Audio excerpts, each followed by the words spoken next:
Hello student, कैसे हो आप सभी। उम्मीद करता हूँ आप सभी अच्छे होंगे। स्वागत करता हूँ आपका सीपी सर की क्लास में। स्टूडेंट, आज के इस वीडियो में हम आपकी क्लास 12th इंग्लिश कंपलसरी की फ्लेमिंगो बुक की थर्ड पोइम करने जा रहे हैं, जिसका नाम है a thing of beauty. A thing of beauty का मतलब होता है सुंदरता की एक वस्तु। तो स्टूडेंट्स, इस पूरी पोइम का लाइन टू लाइन एक्सप्लेनेशन हम करेंगे। बहुत अच्छे से आपको मैं ये पोइम समझाऊंगा और इस पोइम के अंदर जितनी भी पोइटिक डिवाइस यूज हुई है उस पर भी हम बात करेंगे।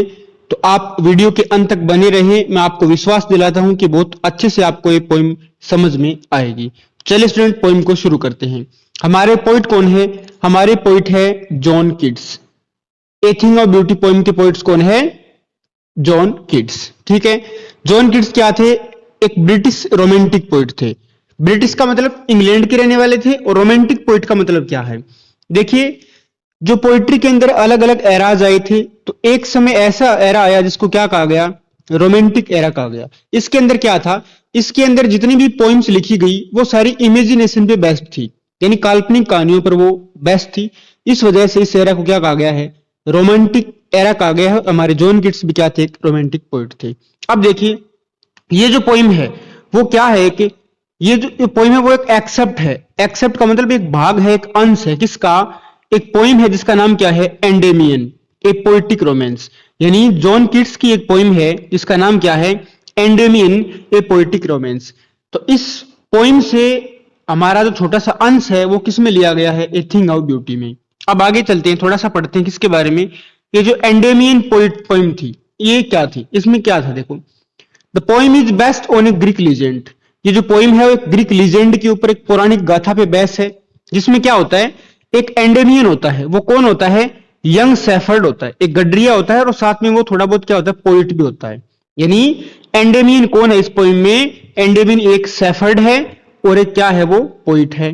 कहां रहता है वो? माउंट लेटमस में रहता है। ठीक है।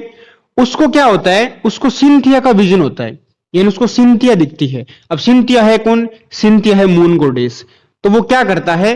तो उस मून गोडेस यानी उस सिंथिया की सिक का अर्थ है खोज में, तलाश में वो क्या करता है? वंडर करता है, घूमता है। कहां पर? जंगलों में और डाउन अंडर द सी।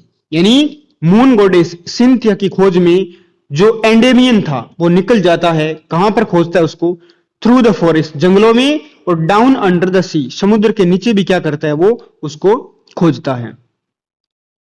तो चलिए हमारी इस पोइम को शुरू करते हैं। स्टूडेंट, आपको मैं पहले बता देता हूं कि ये जो पूरी पोइम है उसके अंदर एक लिटरेरी डिवाइस यूज हुई है, एक पोइटिक डिवाइस यूज हुई है, जिसका नाम क्या होता है? Rhyme scheme. अब राइम स्कीम क्या होता है? देखिए, राइम स्कीम का मतलब क्या होता है कि जो हमारी जो प्रत्येक लाइन है उसका जो अंतिम शब्द है, उसका जो अंतिम वर्ड है, उसकी अंतिम जो साउंड है वो एक जैसी आनी चाहिए। अब इसमें आप देखो, फॉर एवर है, नेवर है। तो देखो, for ever never, for ever never, इसकी दोनों की जो एंडिंग साउंड है वो समान हो रही है, एक जैसी आ रही है। आगे देखो, कीप स्लीप, कीप स्लीप, इसकी भी जो साउंड है वो क्या आ रही है? एक जैसी आ रही है। तो इस पूरी पोइम में एक राइम स्कीम फॉलो हुई है, और वो राइम स्कीम क्या है? ए ए बी बी। यानी इसको हमने क्या मान लिया? फॉर एवर को ए मान लिया, तो ये भी ए हुआ, और कीप को क्या मान लिया हमने? बी मान लिया। तो इस पूरी पोइम में क्या हुई है? राइम स्कीम फॉलो हुई है। तो आप ये भी ध्यान में रखना। अब चलिए पोइम को शुरू करते हैं। पोइट क्या कहते हैं? ए थिंग ऑफ ब्यूटी, कि एक ऐसी वस्तु जो सुंदरता प्रदान करती है। सुंदरता की एक वस्तु एक जॉय है, उससे मिलने वाला जो आनंद है वो फॉर एवर, हमेशा के लिए होता है। यानी सुंदरता की जो वस्तु है उससे हमें जो आनंद की प्राप्ति होती है वो कभी खत्म नहीं होता, वो हमेशा के लिए रहता है। इट्स लवलीनेस, लवलीनेस का मतलब होता है सुंदरता। किसकी सुंदरता? इस एक सुंदर वस्तु की, एक ब्यूटीफुल ऑब्जेक्ट की। कि संसार के अंदर जितने भी ब्यूटीफुल ऑब्जेक्ट है, भले ही वो एक छोटा बच्चा हो, भले ही वो जो नेचुरल ऑब्जेक्ट है, प्राकृतिक चीजें हैं, उसकी जो सुंदरता है वो कभी खत्म नहीं होती, और वो हमेशा इंक्रीजेज, हमेशा बढ़ती जाती है। यानी सुंदरता की ऐसी वस्तु जिसका जो जॉय है, जो आनंद है, वो कभी खत्म नहीं होता, और उसकी जो लवलीनेस है, उसकी जो सुंदरता है वो हमेशा क्या होती है? इंक्रीज होती है, बढ़ती जाती है। अब आगे देखिए, it will never pass into nothingness. अब जो सुंदरता की जो वस्तु है, पास इंटू का मतलब परिवर्तित होना, नथिंगनेस का मतलब होता है जीरो। यानी ये जो कभी है वो जीरो से नहीं गुजरती। कहने का मतलब क्या है?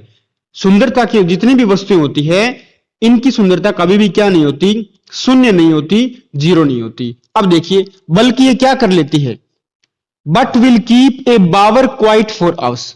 अब देखिए, ये सुंदरता की वस्तु क्या कर लेती है, हमारे लिए मानो एक बावर क्रिएट कर लेती है। बावर का मतलब एक छायादार जगह बन जाती है, एक छायादार वृक्ष बन जाती है, और वहां पर हम क्या कर सकते हैं, and sleep full of sweet dreams. यानी ये जितनी भी सुंदरता की वस्तुएं हैं, मानो हमारे लिए एक छायादार वृक्ष की बाती है, वो एक बावर की बाती है, और वो वृक्ष जब भी हम उसके नीचे बैठेंगे तो उससे हमें एक ऐसी नींद प्राप्त होगी जो फुल ऑफ स्वीट ड्रीम्स होगी। अच्छी अच्छी विचार हमारे अंदर आएंगे, अच्छी अच्छी चीजों को हम सोच सकते हैं उस पेड़ के नीचे बैठकर। एंड हेल्थ, और जो जितनी भी हमारे दिमाग में जो थॉट आएंगे उस वृक्ष के नीचे बैठ कर, उससे हमारी जो हेल्थ है वो काफी अच्छी होगी। एंड क्वाइट ब्रीदिंग, और हमारी जो ब्रीदिंग है वो भी काफी क्वाइट होगी। देखिए, हैवी ब्रीदिंग कब होती है, जब व्यक्ति प्रेशर में होता है, जब व्यक्ति डिप्रेशन में होता है। लेकिन जब आप किसी सुंदरता की वस्तु के पास में बैठोगे, जब कोई सुंदरता की वस्तु आपके ऊपर एक बावर क्रिएट करेगी, एक छायादार वृक्ष के रूप में आपके ऊपर वो हावी हो जाएगी, तब आप क्वाइट ब्रीदिंग, आप आराम से सांस ले पाओगे। यानी आप क्या हो जाओगे, रिलैक्स हो जाओगे, आप तनाव रहित हो जाओगे। तो स्टूडेंट, हमने इस पहले स्टेंजा को कंप्लीट कर लिया है। अब देखते हैं पहले स्टेंजा में कौन कौन सी पोएटिक डिवाइस यूज हुई है। सबसे पहली पोएटिक डिवाइस यूज हुई है वो है एलिट्रेशन। क्या हुई है, एलिट्रेशन। तो स्टूडेंट, एलिट्रेशन होता क्या है, एलिट्रेशन क्या होता है, एक कॉन्सोनेंट साउंड का रिपीटेशन होता है। यानी कि कॉन्सोनेंट साउंड है वो किसी वर्ड के स्टार्टिंग में बार बार क्या हो रहा है, रिपीट हो रहा है, वहां पर हम एक पोएटिक डिवाइस यूज करते हैं जिसका नाम क्या होता है, एलिट्रेशन। अब आप देखिए, इसमें दो वर्ड यूज हुए हैं, कौन सा, स्लीप एंड स्वीट। तो स्लीप और स्वीट के अंदर कौन सा लेटर है वो बार बार रिपीट हो रहा है, एस रिपीट हो रहा है। इसका मतलब है यहां पर स्लीप और स्वीट में कौन सी पोएटिक डिवाइस है, यहां पर यूज हुआ है किसका, एलिट्रेशन का। आगे चलते हैं, एक और पोएटिक डिवाइस यूज हुई है जिसको हम बोलते हैं एंजाबमेंट। क्या बोलते हैं, एंजाबमेंट। अब एंजाबमेंट क्या होती है, देखिए, the sentence is being continued to the next line without break, it has been used throughout the stanza. अब देखिए, एंजाबमेंट का यूज कहां पे होता है, एंजाबमेंट का यूज तब होता है कि जब विदाउट पंक्चुएशन मार्क के यूज किए, यानी कोई हम बिना comma, full stop, question mark लगाए उस लाइन को एंड कर देते हैं और डायरेक्ट दूसरी लाइन में आ जाते हैं, तो वहां पे एक पोएटिक डिवाइस यूज होती है जिसका नाम होता है, क्या नाम होता है, एंजाबमेंट। अब देखिए, यहां पर फॉर एवर के बाद में डायरेक्ट दूसरी लाइन आ गई। अब एक्चुअल में जो पहली लाइन है वो कहां पे एंड हो रही है, इंक्रीजेस के बाद में एंड हो रही है। देखो यहां पे, अब जो नथिंगनेस के बाद में एंड हो रही है, यहां पे अस के बाद में एंड हो रही है। इसका मतलब है विदाउट पंक्चुएशन मार्क के यूज के जब कोई लाइन एंड हो जाए और डायरेक्ट हम दूसरी लाइन में आ जाएं, तो वहां पे एक पोएटिक डिवाइस यूज होता है जिसका नाम क्या होता है, एंजाबमेंट। उम्मीद करता हूं कि दोनों पोएटिक डिवाइस आपको अच्छे समझ में आई होगी। चलिए अब चलते हैं हम सेकंड स्टेंजा की तरफ। देयरफॉर, इसीलिए, ऑन एवरी मोरो, यहां पर मोरो का मतलब क्या है, यहां पे मोरो का मतलब है टुमोरो, या फिर जो प्रातः काल का समय है वो।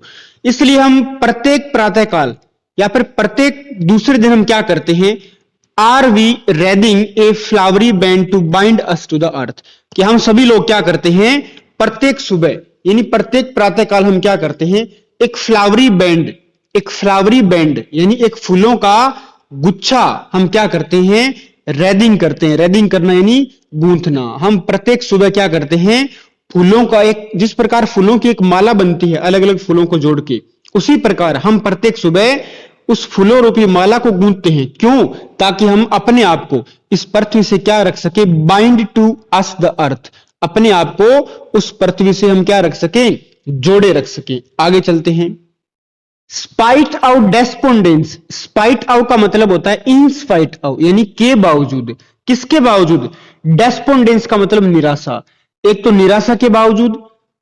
In human dearth, in human का मतलब होता है मानवीय गुण, और उनकी क्या, मानवीय गुणों की। डेर्थ का मतलब क्या होता है, डेर्थ का मतलब होता है स्टूडेंट कमी। किसकी कमी, जो मानवीय गुण है उनकी कमी के कारण और इस निराशा के कारण। और अब नोबल नेचर, नोबल नेचर का मतलब हमारे जो नोबल विचार हैं, हमारे जो श्रेष्ठ विचार हैं, जो श्रेष्ठ लोग हैं इस विश्व में, उनके बावजूद। अब द ग्लूमी डेज, और जो उदासी से भरे दिन है, हमारे जो उदासी से भरे दिन है उनके बावजूद। अब all the unhealthy and over darken ways. Unhealthy का मतलब क्या होता है, यहां पर अनहेल्दी का मतलब गलत रास्ते, और ओवर डार्कन वेज का मतलब अंधकारमय रास्ते। अब कहने का मतलब क्या है कि जो जितने भी विश्व में नागरिक हैं वो सारे लोग क्या करते हैं, अपने एम की प्राप्ति के लिए, अपने उद्देश्य की प्राप्ति के लिए क्या करते हैं, अनहेल्दी गलत रास्तों को अपनाते हैं, और अंधकार में यानी गलत तरीकों को अपना के वो अपने जीवन में आगे बढ़ना चाहते हैं। अब देखिए, मैड फॉर आर सर्चिंग, वो क्या करते हैं, अपने उद्देश्य के लिए, अपने उद्देश्य की प्राप्ति के लिए, हां, इन स्पाइट ऑफ ऑल, इन सब के बावजूद। अब दोबारा आपको चलना पड़ेगा वापस, किन सब के बावजूद, किन सब के बावजूद, डेस्पोंडेंस, निराशा, जो मानवीय गुण है उनकी कमी, पूरे विश्व में जो नोबल लोग हैं, जो श्रेष्ठ लोग हैं उनकी कमी, और हमारे जो उदासी भरे दिन है उनके कारण, और जो हम गलत रास्ते अपनाते हैं, अनहेल्दी और ओवर डार्कन वेज, जो हम गलत रास्ते अपनाते हैं, किसके लिए, मैड फॉर आर सर्चिंग, हमारे जीवन में जो उद्देश्य है उसकी प्राप्ति के लिए। तो इन सब चीजों के बावजूद कि व्यक्तियों में, पूरे संसार में ये सारी कमी है, इन सब के बावजूद सम शेप ऑफ ब्यूटी, कि कुछ सुंदरता की वस्तुएं ऐसी होती है, इन सब के बावजूद कुछ सुंदरता की वस्तुएं ऐसी है जो मूव अवे कर देती है, हटा देती है। किसको हटा देती है, पाल को हटा देती है। पाल का मतलब क्या होता है, हमारे जो दुख का आवरण है, किसके ऊपर से, डार्क स्पिरिट से, किसके ऊपर से, डार्क स्पिरिट से। हमारी जो स्पिरिट है, हमारी जो आत्मा है, हमारे जो विचार है, हमारा जो माइंड है, इसके ऊपर क्या हो जाता है, इन सब चीजों के कारण एक दुख का आवरण बन जाता है। और ये सुंदरता की वस्तुएं क्या करती है, उस आवरण को, उस दुख के आवरण को क्या कर देती है, हटा देती है, मूव अवे कर देती है, दूर कर देती है। उम्मीद करता हूं आपको स्टेंजा समझ में आया होगा। चलिए अब इस स्टेंजा के करते हैं हम पोएटिक डिवाइस की, कौन कौन से पोएटिक डिवाइस सेकंड स्टेंजा में यूज हुए हैं। पहली पोएटिक डिवाइस यूज है कौन सी, एनाफोरा। एनाफोरा क्या होता है, it is a repetition of a word, ये एक वर्ड का रिपीटेशन होता है at the start out two और मोर कंजुकेटिव लाइन्स, यानी 2 या 3 लाइन में, कम से कम 2 या 3 लाइन में, या 3 से अधिक लाइनों में जो सेम वर्ड से कोई लाइन स्टार्ट हो। अब देखिए यहां पर आव से और यहां पर आव से, ये 2 लाइनें किससे स्टार्ट हो रही है, ओ एफ, इसको हम क्या बोलेंगे, उसको बोलेंगे हम आओ। बहुत सारे स्टूडेंट्स को ऑफ बोलते हैं, और बहुत सारे स्टूडेंट्स और जो बहुत सारे टीचर्स हैं वो भी आपको सिखाते हैं कि इसको ऑफ बोलते हैं, लेकिन इसका प्रोनाउंसिएशन गलत होता है, ये ऑफ नहीं होता, ये आओ होता है, आओ।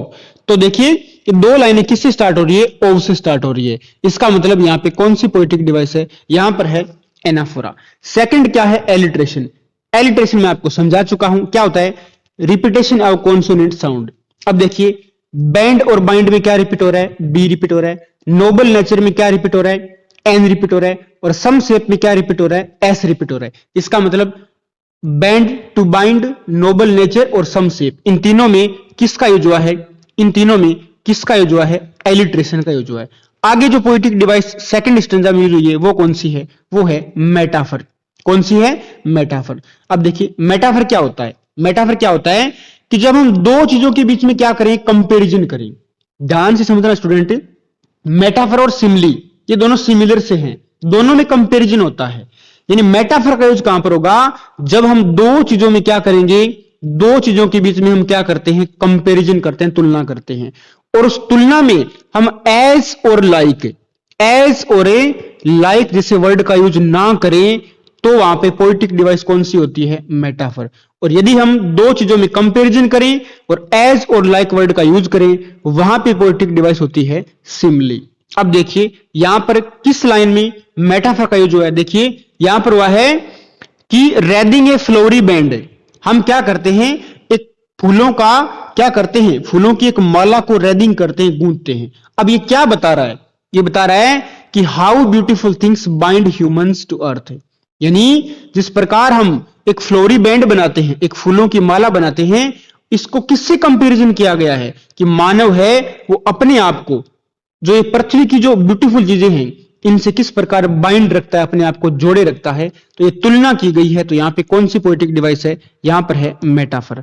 आगे जो पोएटिक डिवाइस हुई वो कौन सी है, वो हुई है इन्वर्जन। कौन सी हुई है, इन्वर्जन। कि इस purest the format of the sentence has been changed throughout the stanza.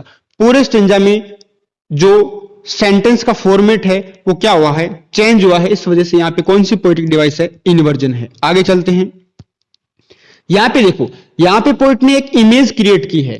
क्या की है, a flowery band to bind us to the earth. यहां पर एक इमेज क्रिएट की है। इस वजह से यहां पे कौन सी पोएटिक डिवाइस है, इमेजरी है। अगली पोएटिक डिवाइस वो कौन सी है, वो है एंजाबमेंट। मैंने आपको बताया एंजाबमेंट क्या होता है कि बिना किसी पंक्चुएशन वर्ड के यूज किए जब हम दूसरी लाइन में आते हैं तो कौन सी पोएटिक डिवाइस यूज होती है, एंजाबमेंट। चलिए स्टूडेंट चलते हैं हम थर्ड स्टेंजा की तरफ। अब देखिए स्टूडेंट, हमें थर्ड स्टेंजा में पोइट ने क्या बता रखा है, पोइट ने उन ब्यूटीफुल ऑब्जेक्ट के बारे में बता रखा है। यहां से क्वेश्चन आएगा कि इस पोइम में कौन कौन सी जो सुंदरता की वस्तुएं हैं उनका जिक्र हुआ है। अब देखिए उसको पढ़ते हैं। Such the sun the moon, कि एक तो जो सूर्य है, ठीक है, एक जो मून है, चंद्रमा है, trees old and young. Old and young trees का मतलब, ओल्ड ट्रीज का मतलब जो बड़े बड़े पेड़ हैं, और यंग ट्रीज का मतलब जो छोटे छोटे पौधे हैं, जो छोटे छोटे पेड़ हैं वो। अब देखिए ये जो क्या करते हैं, ये जो ट्रीज है कौन से, ओल्ड एंड यंग, ये क्या होते हैं, ये स्प्राउटिंग होते हैं। स्प्राउटिंग होना, अंकुरित होते हैं। और ये अंकुरित होकर क्या बना लेते हैं, ये बना लेते हैं एक शेडी बून। शेडी का मतलब एक छायादारे बून बन जाते हैं, यानी वरदान बन जाते हैं। किसके लिए, फॉर सिंपल शिप। शिप का मतलब क्या होता है, भेड़। अब देखिए यहां पर जो ओल्ड और यंग ट्रीज है, मानो ये अंकुरित होकर क्या कर लेते हैं, एक छाया रूपी वरदान बन जाते हैं। किसके लिए, जो कैटल होते हैं, जो मवेशी होते हैं जिसमें शिप है, उनके लिए क्या हो जाते हैं, ये एक छाया रूपी वरदान क्रिएट करते हैं। आगे देखिए, उसी प्रकार अगली सुंदरता की वस्तु क्या बताई है, उसी प्रकार एंड सच आर डैफोडिल्स। तो स्टूडेंट डैफोडिल्स क्या होते हैं, डैफोडिल्स गोल्डन कलर के यानी येलो कलर के फ्लावर होते हैं, और ये इंग्लैंड में बहुत ज्यादा मात्रा में पाए जाते हैं। तो डैफोडिल्स के जो फूल होते हैं वो कहां पे, with the green world they live in. यानी जो डैफोडिल्स है, जो येलो फ्लावर हैं, वो कहां पे रहते हैं, वो रहते हैं ग्रीन वर्ल्ड में। यहां पर ग्रीन वर्ल्ड का मतलब क्या है, अब हरा विश्व क्या होगा, यानी फॉरेस्ट है। ग्रीन वर्ल्ड का मतलब यहां पे फॉरेस्ट है। तो डैफोडिल्स कहां पे हैं, डैफोडिल्स कहां पे रहते हैं, डैफोडिल्स रहते हैं फॉरेस्ट के अंदर एंड क्लियर रील्स से। अब देखिए एक और सुंदरता की वस्तु आई है, क्लियर रील्स। रील्स का मतलब क्या होता है, झरना। जो छोटी छोटी नदियां होती है उनको क्या बोला गया है, रील्स बोला गया है। That for them self A cooling cobalt. अब देखिए जितने भी जो ये डैफोडिल्स हैं और ये जो क्लियर रील्स हैं, ये जो छोटी छोटी जो नदियां हैं, ये क्या कर लेती है, ये कूलिंग कोवाल्ट बन जाती है। कूलिंग कोवाल्ट बनने का मतलब है ये क्या बन जाती है, एक आश्रय प्रदान करती है। कैसा, कूलिंग का मतलब ठंडक रूपी, कोवाल्ट का मतलब यहां पे है आश्रय प्रदान करती है। यानी जब क्या होता है, गेंस्ट द हॉट सीजन। यहां पे गेंस्ट का मतलब क्या है, अगेंस्ट। कि जब गर्मियां होती है, जब गर्मी होती है, जब ग्रीष्म ऋतु होती है, उस समय ये जितने भी जो डैफोडिल्स हैं और ये जो क्लियर रील्स है, छोटी छोटी नदियां हैं, वो मानो हमारे लिए एक क्या कर लेती है, कूलिंग कोवाल्ट बन जाती है, एक ठंडक का आश्रय बन जाती है। एक और सुंदरता की वस्तु का जिक्र किया है, वो क्या है, द मिड फॉरेस्ट ब्रेक। कि जंगल के बीच में, मिड फॉरेस्ट में जो ब्रेक है, ब्रेक का मतलब है ग्रुप ऑफ ब्रेक्स, यानी जो झाड़ियों का जो समूह है, छोटे छोटे जो जंगल के अंदर जो झाड़ियां हैं उनके समूह को क्या बोला गया है, ब्रेक बोला गया है। अब देखिए एक बार फिर से समझते हैं इस स्टेंजा को। Touch the sun the moon, कि सूर्य, चंद्रमा, ट्रीज कौन से, ओल्ड एंड यंग, ये क्या करते हैं, ये अंकुरित होते हैं और ये हमारे लिए छाया रूपी वरदान बन जाते हैं। किसके लिए बन जाते हैं, सिंपल शिप, किसके लिए, भेड़ों के लिए। उसी प्रकार जो डैफोडिल्स हैं, और जो डैफोडिल्स कहां पे रहते हैं, ग्रीन वर्ल्ड यानी फॉरेस्ट में रहते हैं, और जो छोटे छोटे जो क्लियर रील्स होते हैं, छोटे छोटे जो झरने होते हैं, वो क्या बन जाते हैं, कूलिंग कोवाल्ट बन जाते हैं, यानी ठंडक रूपी आश्रय बन जाते हैं। किसके लिए, जब गर्मियों का सीजन होता है तो वो हमारे लिए ठंडक प्रदान करते हैं। और उसी प्रकार एक और सुंदरता की वस्तु का जिक्र हुआ है कि फॉरेस्ट के बीच में जो झाड़ियां हैं वो भी हमें क्या प्रदान करती है, हॉट सीजन में कूलिंग कोवाल्ट प्रदान करती है। उम्मीद करता हूं यहां पर आपको अच्छे से ये स्टेंजा समझ में आया होगा। चलिए अब थर्ड स्टेंजा की हम पोएटिक डिवाइस देख लेते हैं। यहां पे एक यूज हुआ है एलिट्रेशन का। Alliteration knee repetition of consonant sound. देखिए किस किस में, स्प्राउटिंग, शेडी, सिंपल शिप, इन सब में किसका रिपीट हो रहा है, एस का। तो यहां पर कौन सी पोएटिक डिवाइस है, एलिट्रेशन है। आगे चलते हैं, आगे देखिए कूलिंग कोवाल्ट में किसका रिपीट हो रहा है, सी का। तो यहां पर भी कौन सी पोएटिक डिवाइस है? यहां पर पोएटिक डिवाइस है एलिट्रेशन। यहां पर किसका यूज है? इमेजरी का। अब पोएट ने किसके इमेज क्रिएट किए हैं? ट्रीज के। कौन से? ओल्ड एंड यंग, कि ये क्या होते हैं? अंकुरित होते हैं, वरदान बन जाते हैं। और जो शिप का यहां पर जो इमेज क्रिएट किया है, डैफोडिल्स का किया है, और जो पूरा का पूरा ग्रीन एनवायरनमेंट, जो फॉरेस्ट का जिक्र किया है, जितनी भी जो नदियां हैं, छोटे छोटे जो झरने हैं, उनकी इमेज क्रिएट की है, तो यहां पर है इमेजरी। अब देखिए एक और पोएटिक डिवाइस यूज हुआ है, वो कौन सा है? वो है एंटीथेसिस। ये बड़ा इंपॉर्टेंट, आप ध्यान से समझना। एंटीथेसिस का यूज कहां पे होता है? The poet has used two words opposite in meaning, यानी जब पोइम के अंदर दो अपोजिट वर्ड का एक साथ यूज हो, यानी दो अलग अलग अपोजिट वर्ड्स का एक साथ यूज हो, तो वहां पे एक पोएटिक डिवाइस होती है जिसको बोलते हैं एंटीथेसिस। क्या बोलते हैं? एंटीथेसिस। देखिए ट्रीज कौन से? Old and young. तो देखिए ओल्ड और यंग अपने आप में क्या है? एक दूसरे के अपोजिट हैं। तो यहां पर पोएटिक डिवाइस यूज हुई है कौन सी? एंटीथेसिस। देखिए एंजाबमेंट का यूज तो वही है, मैंने बताया आपको, विदाउट पंक्चुएशन मार्क के अगली लाइन में डायरेक्ट हम आ जाएं। तो देखिए हम देखते हैं वापस, ये देखिए यहां पर, देखिए यहां पर बून है, इसके बाद में कोई भी पंक्चुएशन मार्क नहीं है। डैफोडिल्स के बाद में कोई पंक्चुएशन मार्क नहीं है, रील्स के बाद में नहीं है, मैक के बाद में नहीं है। तो बिना पंक्चुएशन मार्क के हम डायरेक्ट सीधा दूसरी लाइन के अंदर आ रहे हैं। इसका मतलब यहां पे कौन सी पोएटिक डिवाइस यूज हुई है? यहां पर यूज हुई है कौन सी? एंजाबमेंट। तो स्टूडेंट चलते हैं हम फोर्थ स्टेंजा की तरफ। अब आगे देखिए, rich with sprinkling of fair musk rose blooms. अब एक और अब यहां पे सुंदरता की वस्तु का जिक्र किया है, वो कौन सी है? मस्क रोज। मस्क रोज भी क्या होते हैं? मस्क रोज एक व्हाइट फ्लावर होते हैं, कि वे क्या करते हैं? जो मस्क रोज है, जो सुंदर फूलों का एक पौधा है, वो स्प्रिंकलिंग करते हैं। क्या करते हैं? स्प्रिंकलिंग करना, यानी क्या करना? बिखेरना। वे क्या बिखेरते हैं? ब्लूम्स का अर्थ है इधर उधर क्या बिखेरते हैं? वो सुंदरता को बिखेरते हैं। तो एक और यहां पे सुंदरता की वस्तु, ए थिंग ऑफ ब्यूटी क्या है? मस्क रोज है। क्या है? मस्क रोज है। उसी प्रकार अगली सुंदरता की वस्तु क्या है? And such too is the grandeur of the dooms. Grandeur का मतलब होता है स्टूडेंट से वैभव। क्या होता है? वैभव। किसका? डूम्स का। डूम्स का मतलब क्या होता है स्टूडेंट? डूम्स का मतलब यहां पे एक तो जो आपके पूर्वज हैं वो, और दूसरा उनकी जो कब्र है, पूर्वजों की जो कब्र है, उसके लिए भी किसका यूज हुआ है? डूम्स का यूज हुआ है। अब देखिए कि इंग्लैंड में क्या एक माइथोलॉजी चलती है। इंग्लैंड में जो क्रिश्चियन होते हैं उनमें एक माइथोलॉजी होती है। क्या होती है? कि जितने भी लोग हैं जो दफनाए जा चुके हैं, जिनकी डेथ हो चुकी है, एक दिन ऐसा आएगा कि सब लोग क्या होंगे? इस धरती पर बाहर आएंगे वापस उस कब्र में से, और जो गॉड है उसका एक जजमेंट डे होगा, यानी वो फैसला सुनाएगा कि किस व्यक्ति ने कितने अच्छे कर्म किए हैं, किसने बुरे कर्म किए हैं। तो इस प्रकार की माइथोलॉजी चलती है कहां पर? क्रिश्चियन के अंदर। अब देखिए यहां पर क्या बोला है, यहां पर जो इनके डूम्स है, यानी उन डूम्स में कौन होंगे? कोई ना कोई व्यक्ति होंगे। उनको भी क्या बताया है? उनको भी सुंदरता की वस्तु बताया, ग्रैंडवर ऑफ द डूम्स, यानी ऐसे व्यक्ति जो क्या है?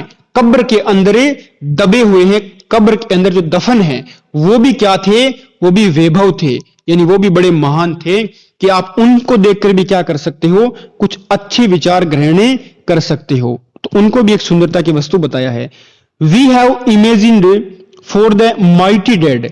अब माइटी डेड का मतलब क्या होता है? माइटी का मतलब बहुत ही शक्तिशाली, और जो डेड का मतलब जो व्यक्ति मर चुके हैं, यानी ऐसे वीर व्यक्ति जो मानो वॉर के अंदर, बैटल के अंदर जिनकी डेथ हुई है, उन व्यक्तियों से, उनके बलिदान से भी हम क्या कर सकते हैं? बहुत कुछ सीख सकते हैं। तो माइटी डेड को भी क्या बताया यहां पर? माइटी डेड को भी बताया है, मृतक वीरों को भी क्या बताया है? एक सुंदरता की वस्तु बताया गया है। All lovely tales that we have heard or read. अब देखिए all lovely tales, lovely tales का मतलब बहुत ही सुंदर सुंदर कहानियां, कि हमने जितनी भी जो सुंदर सुंदर कहानियां हैं उनको या तो सुना है या फिर पढ़ा है, वो भी क्या होती है? वो भी सुंदरता की वस्तु होती है। अब देखिए हमने जितनी भी सुंदरता की वस्तुओं का जिक्र किया इस पोइम में, वो क्या करती है? हमने देखो शुरू में पढ़ा था कि इसका जो जॉय होता है वो फॉर एवर का होता है। A thing of beauty is a joy for ever. सुंदरता की वस्तु का जो आनंद है वो कभी क्या नहीं होता? खत्म नहीं होता। अब लास्ट में भी पोइट ने उसका जिक्र किया है, एन एंडलेस फाउंटेन। अब देखिए ये तो जितनी भी सुंदरता की वस्तुएं हैं, मानो वो एंडलेस, एंडलेस का मतलब कभी खत्म नहीं होने वाला, फाउंटेन का मतलब झरना है, ठीक है, क्या है, झरना है। और वो उस झरने के अंदर क्या आ रहा है, इमोर्टल ड्रिंक। इमोर्टल ड्रिंक का मतलब होता है अमृत, और वो कहां से, पोरिंग का अर्थ है बह रहा है, ऑन टू का अर्थ है हमारे ऊपर, ऑन टू अस का अर्थ है हमारे ऊपर या हम तक, कहां से बह रहा है, from the heaven's brink. Heavens का मतलब है स्वर्ग के, और ब्रिंक का मतलब होता है किनारे। अब देखिए कि जितनी भी सुंदरता की वस्तुएं हैं, मानो वो क्या है, एक एंडलेस फाउंटेन है, कभी खत्म नहीं होने वाला झरना है, जो हमारे ऊपर क्या बह रहा है, हमारे ऊपर एक मानो अमृत रूपी झरना बनकर बह रहा है, और कहां से, हेवंस ब्रिंक। ये जो जितनी भी सुंदरता की वस्तुएं हैं वे क्या है, एंडलेस फाउंटेन है, कभी खत्म नहीं होने वाला झरना है, और वो हमारे ऊपर एक अमृत बरसा रहा है। क्या बरसा रहा है, इमोर्टल ड्रिंक, यानी अमृत बरसा रहा है। कहां से बह रहा है हमारे ऊपर, वो हमारे ऊपर बह रहा है वो हेवंस ब्रिंक से, यानी हेवंस का मतलब स्वर्ग के, ब्रिंक का मतलब किनारे से बह रहा है। तो चलिए स्टूडेंट, हमने फोर्थ स्टेंजा भी कंप्लीट कर लिया है, और अब हम करते हैं फोर्थ स्टेंजा की पोएटिक डिवाइस की, कौन कौन सी पोएटिक डिवाइस इस स्टेंजा में यूज हुई है। देखिए सबसे पहले यूज हुआ कौन सा, एलिट्रेशन। एलिट्रेशन क्या होता है, repetition of same consonant sound. अब देखिए हैव और हियर्ड दोनों में क्या यूज हुआ है, यहां पर एच बार बार क्या हो रहा है, रिपीट हो रहा है, तो यहां पे कौन सी पोएटिक डिवाइस है, एलिट्रेशन। सेकंड है मेटाफर।